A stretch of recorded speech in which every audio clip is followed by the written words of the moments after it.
ಆತ್ಮೀಯ H16 news ಅರ್ಥಾತ್ ಹೇ ಸೀತಾರಾಮಗೆ ಸ್ವಾಗತ. ನಾನು ನಿಮ್ಮ MI ಅಥವಾ ಮಲ್ಲಪ್ಪ ಜೋತವರ್. ಆತ್ಮೀಯರೇ, ಒಳ ಮೀಸಲಾತಿ, ಈಗ ಮೀಸಲಾತಿ ಬಗ್ಗೆ ಸಾಕಷ್ಟು ಚರ್ಚೆ ಮಾಡಿದ್ದೀವಿ.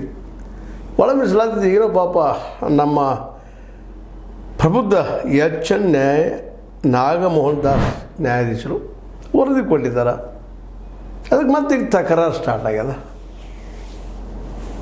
ಬಲಗೈದವರು ಅಂದರೆ ಛಲವಾದಿಗಳು, ಹರಿಜನರು ಅಥವಾ ಹರಿಯರು ವಿರೋಧ ಮಾಡ್ತಾ ಇದ್ದಾರೆ. ಅದನ್ನು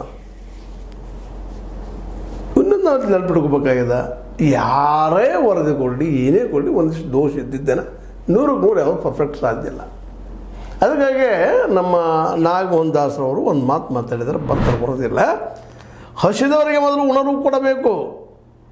ಈ ಉದ್ದೇಶ ಏನು ಮೀಸಲಾತಿದೆ ಅಂದರೆ ಹಸ್ತವ್ರು ಮೊದಲು ಉಣ್ಣ ಕೊಡಬೇಕು. ಅದನ್ನು ಚೆನ್ನಾಗಿ ಉಂಡವರು ಸ್ವಲ್ಪ ತ್ಯಾಗ ಮಾಡಬೇಕು. ಎಲ್ಲರಿಗೂ ಒಂದು ರೀತಿ ಕೊಡ್ಲಿಕ್ಕೆ ಸಾಧ್ಯ ರೀ. ಊಟ ಮಾಡಿದ್ರಿ, ಲಾಭ ಮಾಡ್ಕೊಂಡಿದ್ದೀರಿಲ್ಲ ಅಂದರೆ ಬಲಗೈದವ್ರು ನೀವು ಲಾಭ ಮಾಡ್ಕೊಂಡಿದ್ದೀರಿ ಎಳಗೈದವ್ರಿಗಿಂತ ಹೆಚ್ಚಿಗೆ ಅನ್ನುವಂಥ ಅಭಿಪ್ರಾಯದ ಮತ್ತು ಸತ್ಯನೂ ಅದು.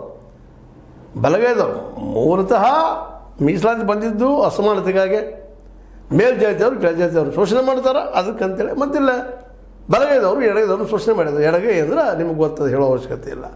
ಈ ರೀತಿಯಾಗಿ ಅವ್ರನ್ನ ಟ್ರೀಟ್ ಮಾಡುವಂಥ ಪರಿಸ್ಥಿತಿಯಲ್ಲಿ ಮತ್ತು ಅವ್ರ ಅವಕಾಶಗಳು ಸಿಕ್ಕಿಲ್ಲ ಮತ್ತು ಇವ್ರಿಗೆ ಹೆಚ್ಚಿಗಿದ್ದಾರೆ. ಇದರಿಂದ ಹೆಚ್ಚಿನ ಲಾಭ ಇವರು SC ನೆಪದಲ್ಲಿ ಮಾಡ್ಕೊಂಡಿದ್ದಾರೆ. ಅದರ ಇತಿಹಾಸದಲ್ಲಿ ನೀವು ಗಮನಿಸಬೇಕಾಗೈತಿ ಅನ್ನೋದು ಮಾತ್ರ ಒತ್ತಿ ಹೇಳಿದ್ದಾರೆ ನಾಗಮೋಹನ್ ದಾಸ್ ಅವರು. ಈ ನೀತಿಗೆ ಅನುಗುಣವಾಗಿ ಮೀಸಲಾತಿ ಪ್ರಮಾಣವನ್ನು ಆದ್ಯತೆಯ ಮೇಲೆ ಹಂಚಿಕೆ ಮಾಡಲಾಗಿದೆ. ಅದಕ್ಕೆ ಈ ನೆಲೆಯಲ್ಲಿ ನಾವು ಇದು ಹಂಚಿಕೆ ಮಾಡಿದ್ದೀವಿ. ಈಗ ಒಂದಿಷ್ಟು ನಿಮಗೆ ಲಾಭ ಕಡಿಮೆ ಆಗ್ತಿರ್ಬೋದಿಲ್ಲ ಅಂತಲ್ಲ ಬಲಗೈದವ್ರಿಗೆ, ಅದನ್ನು ಉಂಡಿದ್ರಿ